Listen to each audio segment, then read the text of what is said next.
안녕하십니까? 네, 2024년 올해 추수감사절 예배 말씀은 역대하 20장 말씀입니다. 본문이 좀 생소하지만 역대하 말씀으로 추수감사절 예배를 갖게 하신 하나님의 깊은 뜻이 있으리라 믿습니다. 말씀의 제목은 여호와께 감사하세입니다. 여호와께 감사하세. 요절은 역대하 20장 21절입니다. 이 말씀을 다 같이 읽겠습니다. 시작. 백성과 더불어 의논하고 노래하는 자들을 택하여 거룩한 예복을 입히고 군대 앞에서 행진하며 여호와를 찬송하여 이르기를 여호와께 감사하세 그의 인자하심이 영원하도다 하게 하였더니. 살다 보면 반드시 위기를 만나게 됩니다. 우리의 신앙 여정에도 다양한 위기가 찾아옵니다. 위기의 종류도 다르고 크기도 다르고 위기가 좀 간격을 두고 찾아왔으면 좋으련만 겹치기로 찾아오기도 합니다. 이런 위기와 난관 앞에서 당황하여서 우왕좌왕하거나 절망에 빠져 웅크려 지내기 쉽습니다. 오늘 말씀에서 위기와 난관에 대처하는 여호사밧 왕의 방법을 배울 수 있는데요. 일명 여호사밧법이라 할 수 있겠습니다. 이 여호사밧법이 필살기가 되어 우리가 우선은 영적 전쟁에서 승리할 수 있기를 바랍니다. 승리할 뿐만 아니라 위기에서 구원하여 주시는 하나님, 축복의 길로 인도해 주시는 우리 하나님을 만나갈 수 있기를 기도합니다. 네, 여호사밧 왕은 남유다 네 번째 왕인데요. 아버지 아사를 뒤이어 왕이 되어 그는 25년간 남유다를 다스렸습니다. 왕이 되자 그는 남유다에 만연한 우상 숭배를 척결하였습니다. 유명무실했던 레위인 제사장들을 각성시켜 백성들에게 성경을 가르치게 했습니다. 하나님은 이런 남유다를 축복하사 점점 강대해지게 하셨습니다. 외교적으로도 문제없이 잘 돼야 한다는 욕심이 컸던 것일까요? 여호사밧 왕은 자신의 아들을 북이스라엘 아합 왕의 딸과 정략 결혼시켰습니다. 미가야 선지자의 고언에도 불구하고 아합 왕과 힘을 합쳐 북쪽 아람 왕국을 쳐들어갔습니다. 호기롭게 전쟁을 벌였지만 결국 패배하여 아합 왕은 죽고 그는 죽음의 문턱에서 가까스로 목숨을 건졌습니다. 그는 이 사건을 계기로 하나님 앞에 회개하고 다시 부흥의 역사를 이루고자 하였습니다. 자신이 직접 유다 전역을 돌아다니며 백성들에게 성경을 가르치고 직접 전도하였습니다. 재판관들에게 여호와를 경외함으로 공정하게 재판하라고 주문하였고 관리들에게는 힘써 선을 행하도록 명했습니다. 이런 개혁적인 행보를 보이면서 전반기에 있었던 실제적인 축복도 내심 기대해 볼만 하였습니다. 그런데 웬걸 청천벽력과 같은 소식이 들려왔습니다. 1절 2절을 보십시오. 모압 자손 암몬의 자손과 비에돔계 셀산 사람들인 마온 사람들이 합세하여 쳐들어온다는 소식이 들렸습니다. 이 큰 무리가 하사손 다말 곧 엔게디까지 왔습니다. 화면에 지도 좀 보여주시겠습니까?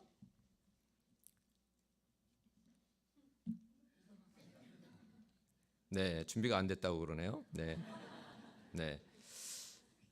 엔게디는 예루살렘의 남동쪽에 있는데 엔게디에서 예루살렘까지 걸어서 3일 정도 거리입니다. 이 촉박하고 절박한 시기에 여호사밧은 무엇을 하였습니까? 3절 4절 말씀을 읽겠습니다. 3절 4절 말씀 시작.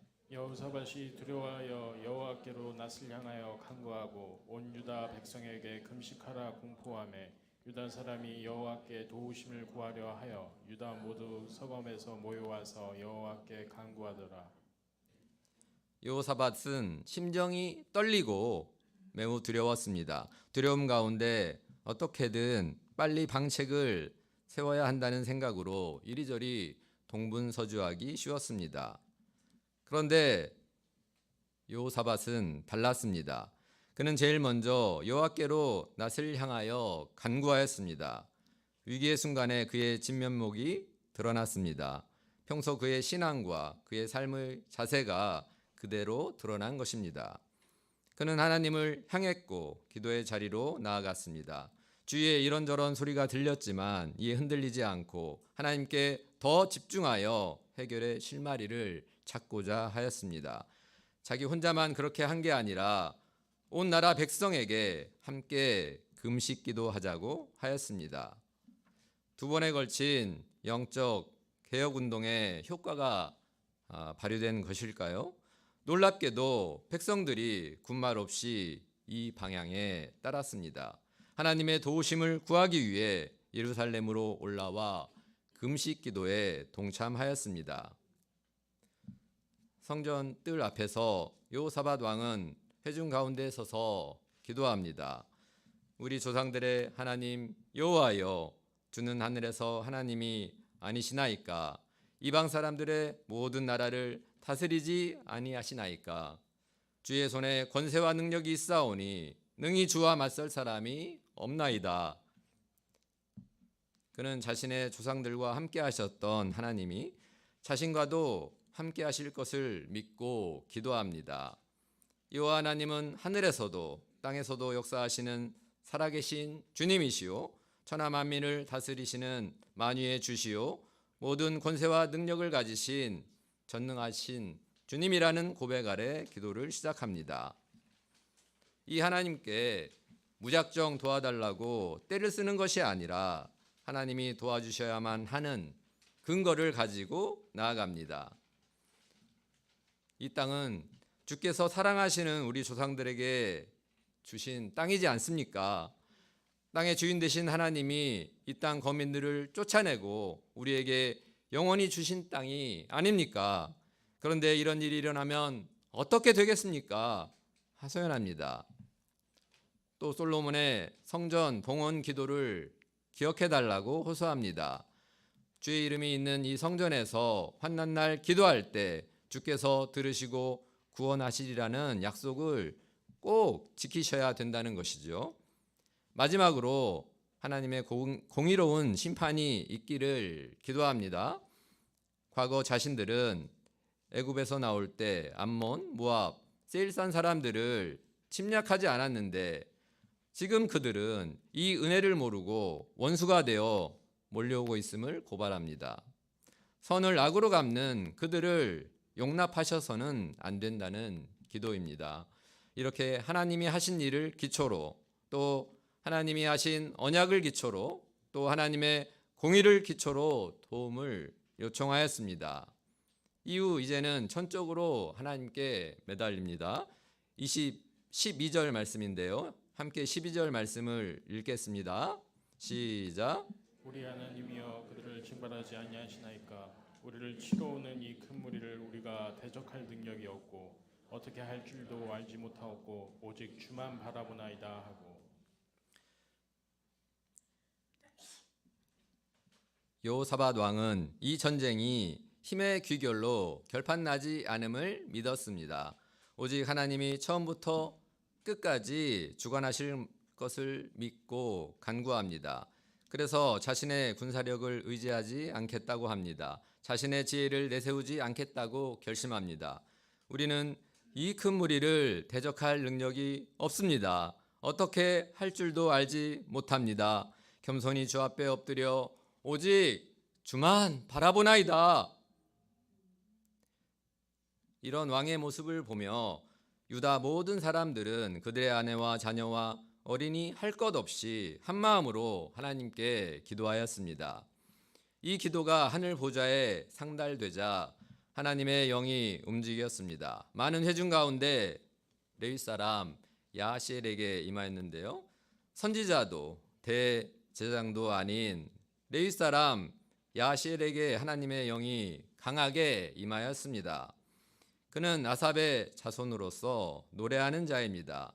하나님의 영이 노래하는 자, 찬양하는 자를 쓰셔서 예언하였습니다. 찬양하는 자를 이렇게 예언자로 세우신 하나님의 의도가 무엇일까요? 일찍이 다윗 왕도 아삽의 지휘 아래 신령한 노래를 하게 하였습니다. 신령한 노래라 한 것부터가 예언의 성격을 가지고 있기 때문입니다. 마틴 루터는 찬양을 제2의 설교라 하였습니다. 우리는 찬양을 메시지 듣기 전에 워밍업 하는 시간 정도로 보기 쉬운데 그렇지 않습니다. 하나님의 영이 임재하는 시간이요, 말씀이 선포되는 시간임을 믿습니다. 우리 경성 UBF 가운데 찬양을 섬기시는 분들에게 하나님의 영이 불같이 임하기를 기도합니다. 찬양의 종들의 입술을 통하여 우리 가운데 하나님의 뜻이 확실히 또 명확히 전달될 수 있기를 기도합니다. 듣는 저희 각자의 심령에도 하나님 말씀의 은혜가 배가 되는 역사 있기를 기도합니다. 야시엘에게 임한 하나님의 말씀이 무엇입니까? 15절에서 17절 말씀입니다. 유다는 큰 무리의 적 앞에서도 두려워하거나 놀라지 말아야 합니다. 왜냐하면 이 싸움이 그들에게 속한 싸움이 아니고 하나님에게 속했기 때문입니다. 이 전쟁은 너희가 하는 것이 아니라 나 여호와가 맡아 하는 것이야 약속하십니다. 오직 주만 바라보나이다 라고 기도한 대로 나 여호와가 싸우는 것을 보기만 하라고 하십니다. 전쟁에 나아가 전투 태세를 갖추고 나 여호와가 이루는 구원을 보라고 하십니다. 전투에 임할 때 내가 무엇을 하느냐보다 하나님이 하시는 일을 보는 게 더 중요할 때가 있습니다. 보는 것이 별것 아닌 것 같지만 믿음이 있어야 할 수 있는 일입니다. 내가 싸워야 한다고 생각할 때 불안해서 도저히 보고 있을 수 없습니다. 믿음이 있어야 내가 싸워야만 된다는 강박증에서 벗어나 하나님이 하시는 일을 잠잠히 볼 수 있습니다. 하나님께서 보라고 하실 때는 전투 대열을 지키고 확고히 서서 보아야 하겠습니다. 그래서 우리가 하나님께 속한 싸움, 영적인 싸움을 잘 수행해 나갈 수 있기를 바랍니다. 우리가 그리스도의 군사들로 대오를 갖추고 영적인 싸움에 임하여 하나님이 이루시는 구원과 일하심을 볼 수 있기를 기도합니다. 하나님의 말씀을 들은 여호사밧 왕과 유다 백성들은 몸을 굽혀 얼굴을 땅에 대고 하나님께 경배했습니다. 다음 날 백성들은 아침 일찍 일어나 두고와 들로 나아갔습니다. 22절 말씀입니다. 22절 말씀을 같이 읽겠습니다. 시작. 백성과 더불어 의논하고 노래하는 자들을 택하여 거룩한 예복을 입히고 군대 앞에서 행진하며 여호와를 찬송하여 이르기를 여호와께 감사하세 그의 인자하심이 영원하도다 하게 하였더니 그 노래와 찬송이 시작될 때 여호와께서 복병을 두어 유다를 치러 온 암몬 자손과 모압과 세일산 주민들을 치게 하심으로 그들이 패하였으니. 여호사밧은 군대가 행진할 때 노래하는 자들을 맨 앞에 세워서 여호와를 찬송하게 했습니다. 찬양대를 군대 앞에 세운 것이죠. 이는 물리적인 무기보다 영적인 무기를 앞세우겠다는 표현입니다. 하나님이 앞서 싸우시는 싸움임을 믿고 나아가고자 합니다. 가나안 땅의 첫 성인 여리고성에 진군할 때도 그랬습니다. 나팔부는 제사장들과 언약궤를 앞세우고 그 뒤를 무장한 군인들이 뒤따라갔습니다. 여호와를 찬송하는 내용이 무엇입니까? 여호와께 감사하세 그의 인자하심이 영원하도다. Give thanks to the Lord for his love endures forever. 여호사밧 왕과 백성들은 변함없는 하나님의 인자하심에 감사하고 또 이를 찬송했습니다. 대단하지 않습니까? 지금이 어떤 때인데 이런 찬송이 나올 수 있단 말입니까? 전례 없는 위기이고 죽음을 각오하고 나아가는 전장터입니다. 어찌 될지 모른다고 생각할 때 감사 찬송하는 것은 무리인 것 같습니다. 우리의 신앙도 감사 찬송하는 것이 무리라고 여겨질 때가 있습니다. 왜 나에게 이런 위기를 겪게 하시는 겁니까? 하나님께 원망이 먼저 나올 수 있습니다. 왜 내가 드린 열심에 상응한 복을 내려주시지 않는가 불평할 수 있습니다. 이래봬도 내가 누군데 하며 자신이 가진 군사력을 자랑하며 교만을 떨기 쉽습니다. 우리도 전쟁까지는 아니더라도 피말리는 싸움을 싸워야 할 때 하나님께 원망합니다. 하박국 선지자처럼 감람나무의 소출도 포도나무의 소출도 우리 안의 양도 외양간의 소도 없고 또 없을 때 불평이 흘러나옵니다.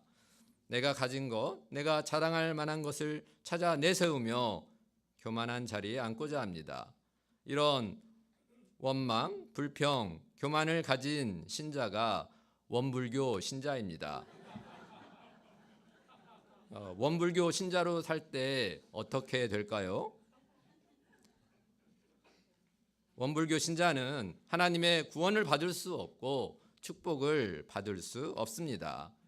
여호와께 감사하세 그의 인자하심이 영원하도다. 인자는 히브리어로 헤세드입니다.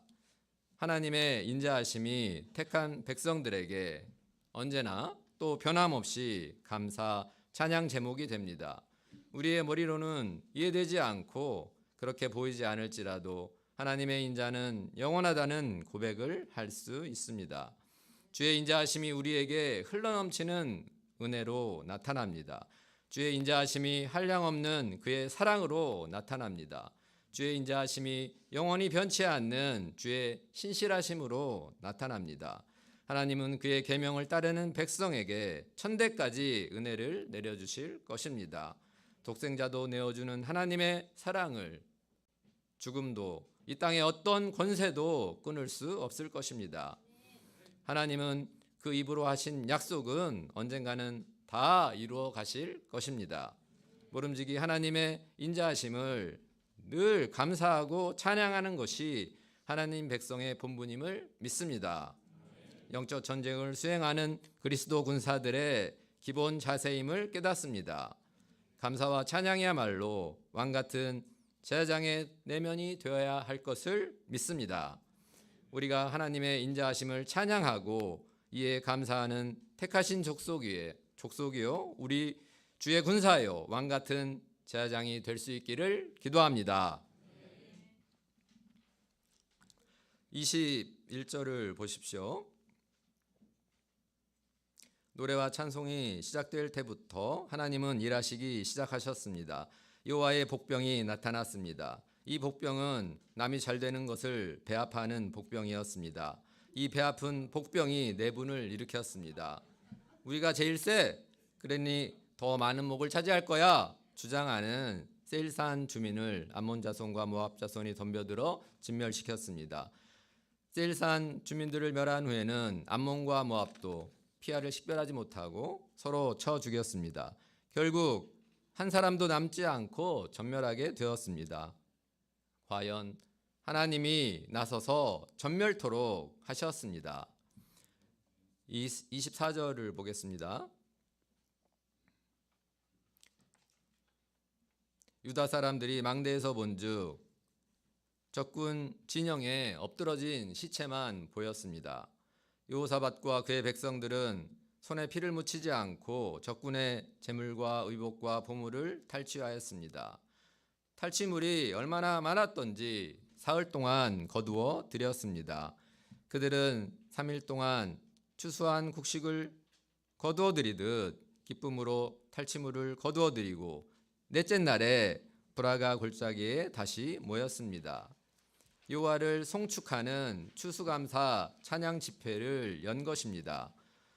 거두어 들인 게 많아서 기뻤고 무엇보다 하나님의 인자하심을 경험한 것으로 인해 더 기뻤습니다.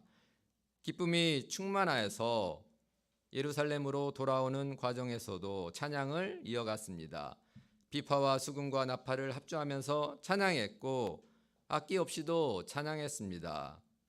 산이 비록 험하여도 너 감사 잃지 말라.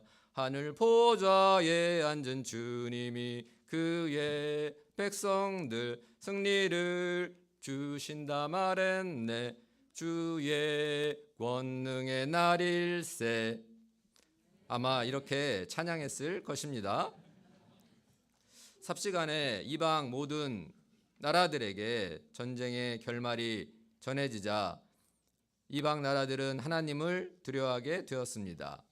하나님은 감사 찬송하는 백성들에게 안정과 평강을 주셨습니다. 또한 감사 찬송하는 백성들을 통해 자신의 영광을 드러내셨습니다. 승리의 환호 브라보를 외쳤던 골짜기, 그 이름을 브라가 골짜기라 하였습니다. 브라가는 축복이라는 뜻입니다. 브라가 골짜기로 이름하여 죽음의 골짜기가 될 뻔한 곳이 축복의 골짜기가 된 것을 기념하였습니다. 원래 하나님이 주신 이 땅은 에덴과 같은 축복의 골짜기였습니다. 그런데 죄가 들어오면서 사람들은 일생 죽음의 위협을 받으며 살게 되었습니다. 자연의 위협으로 죽고 인간끼리 서로 싸우다가 죽고 일하다가 병들어 죽는 세상이 되었습니다. 그야말로 지구는 거대한 죽음의 골짜기가 되었습니다. 그러나 인자가 풍성하신 하나님께서 죽음의 골짜기에 독생자 예수님을 보내시고 그의 죽으심과 부활을 믿는 자에게 영원한 생명, 영생을 주셨습니다. 우리를 죽음의 골짜기에서 구원하여 주셨을 뿐만 아니라 하늘에 속한 모든 신령한 축복을 선물로 주셨습니다. 죽음의 골짜기와 같은 우리 인생을 축복의 골짜기로 변하게 하신 주님의 인자하심을 감사 찬양합니다. 우리가 위기 앞에서 죽을 것 같고 망할 것 같은 두려움에 빠질 때가 있습니다. 두려움의 어두운 골짜기, 사망의 음침한 골짜기, 빠져나올 수 없는 수렁과도 같은 골짜기를 걸어가는 것처럼 느낄 때가 있습니다. 이때 하나님을 바라보지 못할 수 있습니다. 이는 우리의 대적 사단 마귀가 바라는 바입니다. 그러나 우리가 하나님을 향하여 기도하며 감사 찬송할 때 하나님은 우리의 대적을 물리쳐 주실 것입니다. 감사 찬송할 때 천군 천사들을 보내 우리들을 도와주실 것입니다. 하늘문을 열어 크고 비밀한 일을 보여주실 것입니다. 우리가 전쟁과 위기의 때 그의 변함없는 인자하심에 대해 감사 찬양하며 전진할 수 있기를 기도합니다. 우리의 감사 찬양을 기뻐 받아주시는 하나님께서 우리와 함께하여 주시고 축복의 골짜기로 걷게 하여 주실 것을 믿습니다. 저는 이번 추수감사절 말씀을 전해보라는 한 아브라함 목자님의 권유에 갈등이 되었습니다. 부모님 봉양 문제, 고3 막내딸의 대입 문제, 직장에서 처리해야 될 많은 문제에다 큰 십자가를 등에 떠맡는 느낌이었습니다. 가뜩이나 코로나 시기에 얻은 두통과 어지러움 증상이 나타나 활동하는 것이 예전 같지 못하였습니다. 입원해야 할 정도는 아니었지만 무리하면 두통, 어지러움증이 계속 나타났습니다. 쉬라는 하나님의 사인으로 받아들이고 진료 강도를 줄이고 좋아하던 탁구도 쉬고 있는 참이었습니다. 나의 작은 믿음에 여의치 않았지만 감사함으로 돌파할 때 하늘문을 열어 실제적인 상을 주실 것이란 기대가 생겼습니다. 이 기대와 소원으로 메시지를 섬길 수 있게 하셔서 감사드립니다. 더군다나 그동안 주일 예배 메신저들을 통해 받은 말씀의 은혜가 마음의 빚으로 느껴져 왔던 참이었습니다. 이 빚을 조금이나마 갚을 수 있게 하셔서 감사를 드립니다. 부분적인 금식 기도를 하며 말씀을 섬기는 자로 준비되게 하셔서 감사를 드립니다. 제가 위기와 문제 앞에서 원불교 신자로 살 때가 많았습니다. 하나님을 슬프시게 한 죄를 회개합니다. 죄인이 오직 주만 바라보며 기도하는 자가 되겠습니다. 감사와 찬양으로 두려움과 어둠을 물리치고 하나님이 이루시는 놀라운 기적을 체험할 수 있기를 소원합니다. 감사와 찬양을 앞세우며 협력하여 선을 이루어 가시는 하나님을 만날 수 있기를 기도합니다. 부족한 죄인을 한 걸음씩 축복의 골짜기로 인도해 가시는 사랑과 인자가 풍성하신 우리 하나님께 감사 찬양드립니다. 결론입니다. 여호사밧 왕과 같이 우리도 저마다 다양한 전쟁을 수행하고 있고 위기를 만날 수 있습니다. 이때 하나님께 감사하고 찬송하는 것이 큰 능력을 발휘합니다. 우리가 앞서야 할 것은 기도하며 감사와 찬송을 잃지 않는 것입니다. 감사 제목을 찾고 소리 높여 찬송하는 것입니다. 이때 죽음의 골짜기가 될 수밖에 없는 우리의 인생 여정이 축복의 골짜기를 지나게 될 것입니다. 우리가 이번 추수감사절에 어떤 형편에 있을지라도 하나님께 감사 찬양하여 하나님이 예비하시고 약속하신 축복의 골짜기로 인도함 받기를 기도합니다. 제가 기도하고 마치겠습니다.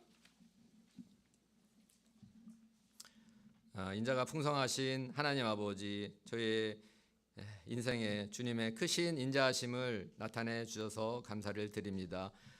저희가 환난과 위기 앞에서 감사와 찬양으로 무장하고 전진하여 승리하는 주의 군사요 왕 같은 제장들이 모두 될 수 있기를 간절히 기도합니다. 주의 이름 예수 그리스도의 이름으로 기도합니다.